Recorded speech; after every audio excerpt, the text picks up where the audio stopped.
I'd also like to thank Traceless for the $10, saying $10 to interrupt him again. I'm sorry, I could give you a refund because that donation definitely was not used to interrupt him. But thank you for the love nonetheless, Traceless. And then also Taylor with the $20. I appreciate you for that love, Taylor. Taylor says, showing the love not only to yourself, but also to your community for accepting and educating me with open arms and loving kindness. Thank you so much for the love, Taylor. That is an incredibly kind, well-written message. And I love you. Thank you so much for the kind message as well as the $20. Thank you, Taylor. Everybody, 200 W's for Taylor. And what is up, Dylan? Did you vote for Trump? What's up, Dean? How's it going? Yes, I did vote for Trump. I do want to preface that it's a very hard decision. Have been listening to you and Parker a lot. It's opened a lot of my new ideas, new perspectives. To me, the biggest point of conviction was foreign policy. So, of course, open to hearing your ideas. Yeah, we could talk about foreign policy. Let's do it. But before we do, I have a couple more people to thank. Karina and Morgan, both with a $5 over on YouTube Super Chat. Thank you so much. Epic Gamer with the 10 pounds. Thank you, Epic Gamer. And then Traceless with another $20 Super Chat to interrupt him again. Bro, Traceless, dude, you're like $30 out, and I didn't interrupt the guest. I'm so sorry. Everybody, show some special love to Traceless. Traceless is like 0 for 30 right now with spent dollars for interruptions. Alejandra, thank you for the $10. And then Traceless with another 10. Thank you, Alejandra and Traceless. And then Teresa, thank you so much for the 10. Thank you so much. And then Slice Brownies with a $20 super chat over on YouTube. Thank you so much, Slice Brownies. Slice Brownies says, keep giving hell, Dean, from the boys at United Steelworkers Union, Louisville, Kentucky. Good to know you guys. There's guys like you and Parker out there fighting for the low and the middle class. Your lives make work easier to get through. Huge shout out to Slice Brownies. Huge shout out. Thank you so much for the love as well as the message. Thank you so much. I love reading those messages, man. What's up, Dylan? You told me that you voted for Trump because of foreign policy. What the hell can that entail? Are you pro-Russia? Are you pro-Israel? Are you pro-imperialism? Or are you pro-economic? Okay, no. Okay. So throwing a lot of accusations out there initially. I'm accusing you. So there was a lot of very scary wars going on, right? Israel, Palestine, Russia, Ukraine. There's always the looming North Korea nuclear threat. China was getting pretty hostile aggressively. There's always a threat of them invading Taiwan. It was, who did I feel more comfortable trying to pursue objectives of peace? Is it Trump or Kamala? And I think if you look historically, right, the Russia-Ukraine conflict, for example. Okay, are you going to keep sighing, or could I just explain to you? I'm sorry. I'm very expressive with my emotions. Okay, no, it's not even a conscious thing that I do. I'm sorry. No, it's okay. And I just want to preface, I'm super open-minded to hearing your perspective, so no problem. So historically, right, Russia invaded Ukraine under the Obama administrations, did nothing under Trump, and then reinvaded again under Biden. Do you mind if I ask you a quick question? Sure. Playboi Carti's only dropped under Trump's administration. 3 albums his first term, nothing under Biden and Harris, and 1 on the way for Trump's second term. Does that mean that Trump has influenced Playboi Carti to drop? No. So we can't just assume because 2 variables are associated with Trump's administration that he caused them. Sure, but if he was very frequently having meetings with Playboi Carti and there was active policy considerations that they were discussing, like having a peace summit in Saudi Arabia, for example, then I could probably assume that he would be a little helpful. Okay, so then you're telling me that you have an argument to demonstrate that Donald Trump was better for preventing Russia's invasion of Ukraine. Yeah, I mean, I can hear your ideas of potentially being quote unquote pro-Russia, which I'm absolutely not. Russia's very obviously the aggressor, and I think you'll oftentimes hear a lot of MAGA people say oh no, it's all Ukraine's fault. I think that's really, really stupid. But I also think a lot of people are dying in this war, and it needs to get done already. And Biden had the chance to do something. There was nothing. And in just 2 months under Trump, we already have Ukraine agreeing to a ceasefire. Okay, so here's my thought on Russia and Ukraine. So first and foremost, I think that when you say that Donald Trump has historically demonstrated stronger sentiment preventing Russian expansionism, I do disagree, as I believe that has kind of been a pillar of one moment. Apparently my audio is glitching over on YouTube. Skipping a CD. Okay, give me one moment, you guys. Yeah, no problem. Anybody listening on TikTok, you should still be able to hear me. I just have to. The audio is a little muffled, but it's okay. Yeah, just give me 1 minute here. Give me 1 minute. Guys over on YouTube, am I good now? Give me one moment. Let's see. Better? Okay, perfect. Okay, anyways, to go back to what I was saying. So Yeah. first of all, I believe that it is objectively the case that the Democrat Party has suggested a stronger anti-Russian sentiment in like modern American history, especially as it would apply to Russia's invasion of Ukraine. I would agree Like with that. and obviously a stronger anti-Russian sentiment would be the sentiment in which is required to be present for like more prevention of Russian expansionism. And as that has been demonstrated to a higher degree by Democrats, I'm unlikely to accept your argument that Donald Trump was better to fight against Russian expansionism. And then Sure. secondly, you said under Donald Trump's term, well, we've seen that there's been a ceasefire deal between Russia and Ukraine. That is false. There is not an active Oh no, ceasefire no. deal. I said that Ukraine agreed to a ceasefire, but we have yet to see if Russia's going to agree. Although I think they will. So they actually rejected it 11 hours ago. Oh, I did not know that. That's interesting. But Yeah. I think it's at least a step towards peace. I mean, Ukraine was always like, hell no, I'm not. There's no chance I'm agreeing to a ceasefire. And then they recently agreed. Maybe we can tweak the deal a little bit. But in regards to your first point, I think I would agree with you. I think in terms of rhetoric, Democrats are typically going to be a lot more vocal about being anti-Russia. I think in terms of actual policy, though, aside from just purely funding the war, who is going to actually bring peace, right? I think Democrats are interested in whatever Russia does. Let's just oppose them at all costs, no matter how many billions of dollars we're sending abroad, no matter how many lives are being lost. And I think that there's just a lot of people dying, Dean. And I think we just really need to put our resources into finding peace rather than just yelling, screw the dictator, let's keep the war going. I think that any means to an end in which Ukraine concedes land to Russia is not a peaceful end.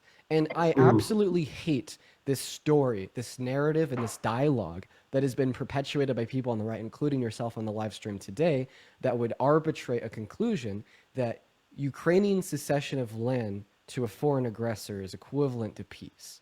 I absolutely reject that, and I'm pretty sure this is a sentiment upheld by other Democrats in Congress as well, Okay. is that we will only accept peace if peace is brokered via mass concession of Ukrainian land gained by Russia, given back to Ukraine. So what do And you see as the solution being? Like, let's say Russia already invades, it's a horrible situation. Do you think that we should just be continually funding a war that seemingly has no end? Absolutely. I think that we should continue to give fund aid and support to Ukraine alongside the entirety of Europe to fight against Russian expansionism as paralleled in the Budapest Memorandum signed in the 90s. And I find that to be incredibly important to do. I find that to be our not only our contractual obligation to do, but also the Wait, implication that there's contractual, seemingly what's our under contractual obligation? under the Budapest Memorandum to aid and support Ukraine if they were invaded, given that they denuclearized, and that agreement's from the 90s. Yeah, but okay, you can finish. Go ahead. But I'd just like to finish here. When you imply that it seemingly has no end, I just think that you're foregoing a lot of macroeconomic trends of the Russian economy, the inflation of the Russian ruble, and the military strength and the operations of the country as a whole. I think that implying that there's no end to Russia's invasion of Ukraine is absolutely inconsiderate to the fact that we can stand against Russian expansionism. And it's just kind of a very sophist argument to imply that the only way to end the conflict is for Ukraine to give up their land. And I heavily disagree with that. Sure, yeah, and I think that's a very fair perspective. I would say two responses. First, I don't think Ukraine should just completely give up their land. I personally don't know the details of the ceasefire agreement. I think maybe like very, very minor land concessions may be suitable. I don't think they should just give up the whole country, although I do think that there are some pretty stupid MAGA people that do think that. But second, I think that it's a matter of intent versus capability, and I think intent is more important. Not an edge. I'm sorry? Just in response to what you first said, there's not an edge. And I have something else to add on about the end of this conflict. But Okay, I'll sure, let you sure. finish speaking first. Yeah, thank you. So I think that, relative to the states surrounding Russia, Russia is typically going to be always a lot more powerful, right? So we have to think about the intent to want to be aggressive versus their capability to do so. Because like the ruble wasn't depreciating for a while. Like there's been oil embargoes, sanctions, blah, blah, blah for like a decade now, right? Like since the first Obama administration. And clearly it doesn't really matter because no matter how much the West brings economic pressure on them, they're going to turn to China, a lot of the Eastern allies that they have, so they can sustain any sort of like aggressive military operations that. So you they think set the only up. way to end the conflict is to come up with some peace agreement that gives them land? Well, I don't think there's a good solution, but I think the war needs to end. I don't think that will make anything end. What was the I think Obama-Biden's the response? priority. One moment. What was the Sure. Obama-Biden's response to Russia's annexation of Crimea under their presidency? Sanctions, yeah, economic retaliation. Yeah, Which essentially didn't do anything, is some my point. economic retaliation with no funding or support for Crimea, and they just kind of let Russia have Crimea, right? Yeah, they let Russia have Crimea, And right? I have a And question. then Trump Did that became end? president. Did that end any aggression? But why didn't Putin Can you launch answer? any? Can you answer my question? Did that end any aggression? Any aggression? Did Obama's policies end any aggression towards Ukraine? Is what you're saying? And any Russian expansion sentiment held by Putin? It did not up until the Trump Precisely. presidency. No, up until the Trump presidency. Fucking precisely. So what we saw was But that up until the we've Trump already, presidency. up until the Trump presidency, you have absolutely no reason to suggest any hypothesis is evidently clear insofar as why Russia did not expand under Donald Trump's presidency. You're merely assuming it's the case that they didn't expand because Trump was president. I could also basically posit a hypothesis that the reason they didn't expand under Trump's presidency was that they wanted to lock and reload, right? So Well, anyways, I want to go back to what I was saying. You're saying that if we just kind of, have Ukraine give some concessions, stop fiscally supporting Ukraine insofar as funding and weapons, that this will finally put an end to the conflict. Well, I don't think that taking a very, outside of the conflict, let's just get away from it and let them do their thing Well, naturally and approach works, or else it would have worked with Crimea. But obviously, when we didn't involve with Russia's invasion of Crimea, and we just kind of let them sure. have it, well, then they continued 6 years later with expansion into Ukraine. I think that Russia wants the U.S. to back off so Russia can get Ukrainian territory, so then they can continue to try to rebuild the USSR. And then one variable that is never considered when anybody ever makes this argument is the continued support that will still be going to Ukraine from countries in NATO and Europe. Like all of a sudden, well, I the United guess States is- the U.S. The United backing States off. is like 70%. The U.S. is like 70% of NATO spending, or like something crazy like that. And what has the- happened is the countries in Europe know that, so they're considering more extreme solutions because they can't financially support Ukraine like we can, but they can put boots on the ground, and that is exactly what the UK is considering right fucking now. I don't think they're gonna and put then also, boots I on the don't think ground. it's true that think the they're gonna US put would boots on the account for 70% of NATO expenditure. It's something really, really crazy. But I don't think NATO is going to put boots on the ground. But to your earlier point, Why do you reject that? Why do you assume with no evidence that UK's lying?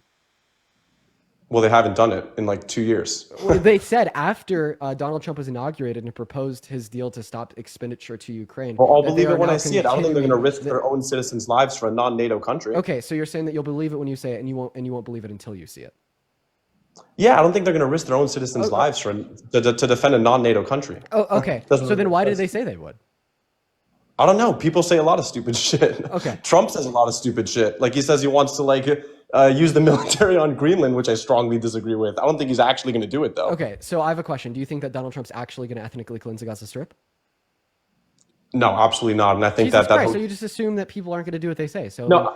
Wait, so no, then how did you you're taking evaluate? very obscure. Okay, hold on. We're distracting from the original point. I just want to mention the earlier thing you said. Well, real I know quick. the point is I was No, making but a Dean, point. can I just respond really quickly? Well, I mean, what you're not responding to a point. You're just saying that you're not going to respond. No. to my I'm argument going to because respond to you're your only earlier gonna point. believe it when you see it. I'm going to respond to your earlier point. So I don't think that even if you disagree with no land concessions, right? I think that's a fair argument as well. I think the more important point, though, is giving a hard commitment to Russia that Ukraine will not join NATO, because the only reason, or at least a major reason, why Russia feels the need to invade Ukraine is because it feels it's the only last buffer state between the East and the West. So if we give that hard commitment that Ukraine isn't going to join NATO, perhaps we can work out some sort of deal with Russia to stop this damn war. Even so, I don't. Hey. Yeah. You want to know why I think that Russia doesn't want Ukraine to join NATO? Well, I'm sure there's a lot of reasons, but why? You know what I think is the main big reason? Yeah. Was because they wanted to invade Ukraine to rebuild the USSR. Yeah, If I think it's Ukraine I think it's a joined host of NATO, reasons. if I think it's a Ukraine host of joined reasons. NATO, then all of a sudden Article 5 could be invoked. And the only reason that we saw some anti-Ukraine joining NATO sentiment from Russia was because they wanted to rebuild the USSR, which would include the invasion of Ukraine. I think when you I don't make the disagree. argument that arbitrating some are entertaining the idea of Ukraine possibly joining NATO is what caused Russia's expansion into Ukraine. One of the reasons. I just think that's victim blaming Ukraine. It's victim blaming a country. And the only reason why they've suggested a sentiment against Ukraine joining NATO was because if Ukraine did join NATO, well, then they couldn't fucking invade them without causing World War III. Yeah, I think there's a lot of reasons. I don't disagree with that. But I think it's the only last buffer state between the East and the West. And like insofar as NATO just keeps on pushing more into the East, Oh, right? Like, I think Ukraine joining NATO would actually help prevent more Russian expansionism or aggression from the state because they asserted this preference against against Ukraine joining NATO, assumingly because it'd give them a tougher time to invade, meaning that they'd be less likely to if they were to join. right, but I think if Putin has like gone out and said that we are not ruling out the use of nuclear weapons if Ukraine does join NATO. So I think that's kind of pushing a scary line. But I do Oh, understand. wait, okay, you're insane. You want to know why you're insane? Because you won't believe the UK when they say that they'll put their boots on the ground in Ukraine. Boots But on the ground apparently aren't you nuclear do weapons, believe, dude. but apparently you do believe Putin when he says that he may use nuclear weapons. You're comparing Russia, who's actively engaging in a full-out war, versus a country like the United Kingdom, who's only sending money right now. Wait, I'm so sorry. You're saying that the UK is only sending money, and because putting boots on the ground would be an escalation of threat, you're unwilling to believe them until you see it, right? Would Russia using nuclear weapons in Ukraine be an escalation of threat? Yes, however, So then why aren't you unwilling to believe him until you see it? Sure. So I do think that on that there's a greater escalation from sending dollars to sending your own citizens onto the battlefield versus sending bombs and rockets every day to just Disagree. sending more lethal bombs and rockets. I disagree. I either think that the escalation of Okay, threat that's will either fair. be quite synonymous or significantly more when you go from having troops on the ground with bombs and weapons to dropping nuclear bombs. I feel like that should be evident. Okay, well, I mean, I hear your points. You know, it's awesome to talk to you. I think we can agree to disagree, but Yeah. I don't know. I mean, I would love to just hear maybe like last 30 seconds. What should we do about this war right now? How do we end it? Because it seems like we're both on the same page about trying to reduce lives lost, trying to get the war done, even though you kind of want to support Ukraine. So first of all, I do just want to ask for the people over on YouTube, am I still having audio issues? Because if so, I want to try to fix them. And then two, like what I think that we should do about this right now. You see, I don't know, man. I'm not an expert on foreign affairs. So I don't feel as if I have enough information to confidently suggest a hypothesis for what we should do to resolve conflict. But I can confidently rule out at least one hypothesis of what we shouldn't do.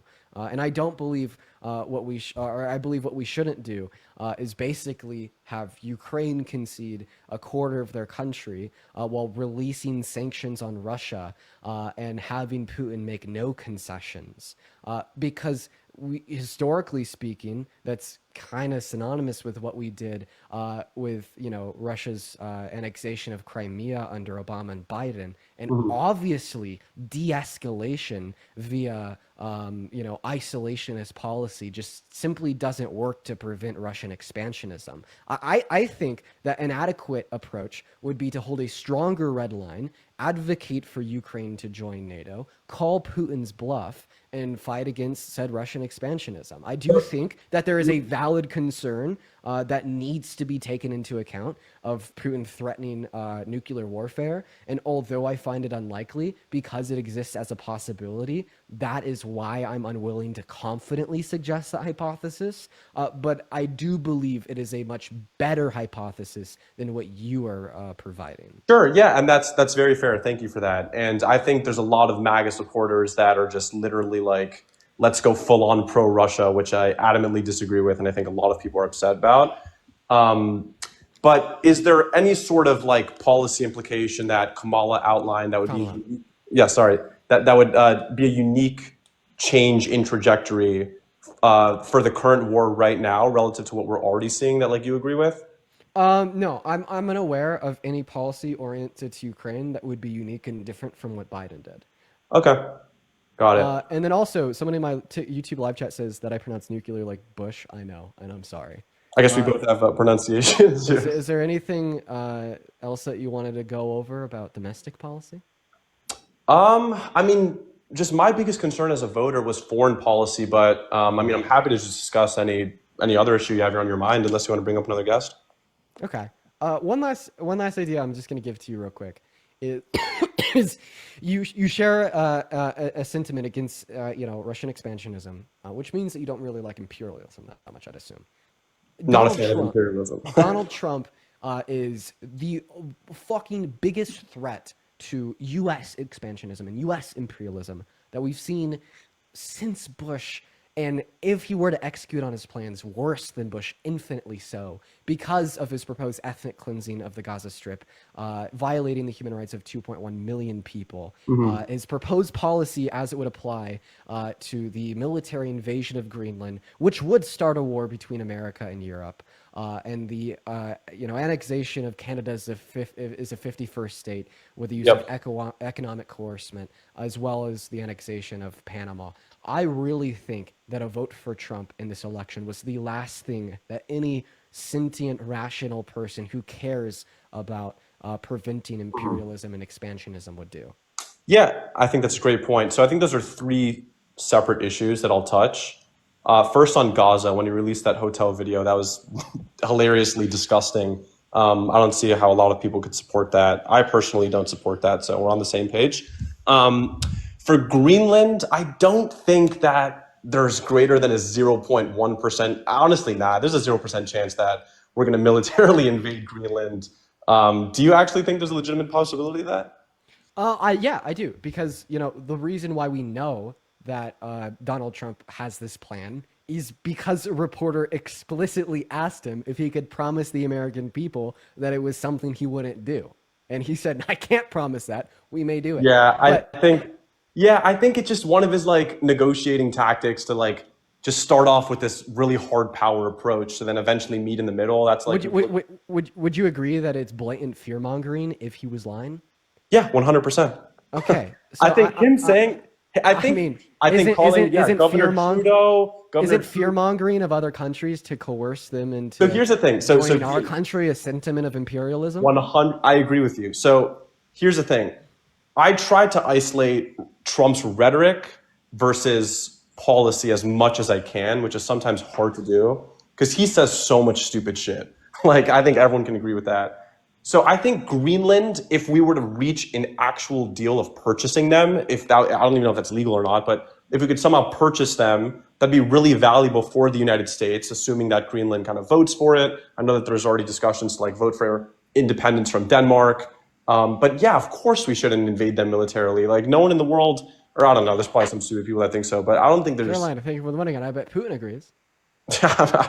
I don't know. Yeah, I mean, of course I disagree with that. Anyone rational would disagree with that. And then for Canada, I think that the tariffs are really, really dumb. I think belittling our two North American allies is really stupid. See, there's a lot we agree with, but hopefully all of this policy manifests into a better renegotiated trade deal, better economics for any existing agreements that already are in place. But that's cope, man. You just told me that you hope that Donald Trump's foreign policy and attitude towards other countries results in better negotiated trade deals. I'll give you an example. I have a question. What is a good trade deal supposed to do? So wait, just answer the first part. I'll give you an example. Remember when Donald Trump in his first presidency was calling Kim Jong-un Rocket Man and everyone was laughing at him what the hell is this idiot doing? Yeah. And then he became the first American president to cross the North Korean border and shake his hand, right? But then what happened?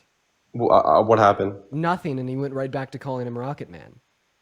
Well, Biden became president, and there was COVID, but there was relative peace, right? There was no change within the military operations and missile testing of North Korea. I don't know if that's or after true. the summit with Donald Trump. It is. Well, there was certainly a big change in their attitude towards us because prior to that, he was literally threatening to nuke us. He was threatening to attack South Korea. Trump said, "You're going to do nothing, Rocket Man." And me included, everyone was like, why is this guy talking like a 5-year-old? And then he shook his hand and there was peace for 3 years. So my point is... I disagree. What peace was there? What changed?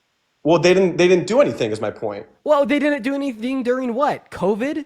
No, no, the 3 years prior to COVID, Wait, okay, the so three right years prior. before, Then why did Donald Trump go right back to calling him, go back to calling him Rocket Man? so my timeline of events, and like correct me if I'm wrong, but North Korea is making a lot of threats, right? And I believe that rocket threats continued as they continued to do testing. Right, but like if there was, let's say, a 15% chance he was going to do something, and now it's like a 7% chance, right? That's a big benefit. I think it went from a 0% chance to a 0% chance.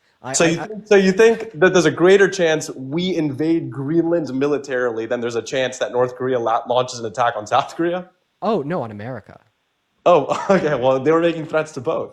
You think it's 0%? Oh, wait, no. If you want to say North Korea launches an attack on South Korea, there's going to be a non-zero chance that it occurs, but incredibly likely. Right. But I was saying a 0% chance that they tried to launch a nuke attack on America. Okay, yeah, that's probably true. But like, in assessing the risk profile of them launching an attack on South Korea, would you rather a president who's crossing the border and shaking his hand and they're smiling, or one who's just like has had zero interactions with them? Oh, yeah, I don't think the interactions with Kim Jong-un really changes anything, especially when he continued to call him Rocket Man afterwards, and North Korea continued to do the same amount of missile testing near South Korea as they did prior. Yeah, I don't know if that's particularly true. Come on, I'll look more this into is that. it is true. I promise.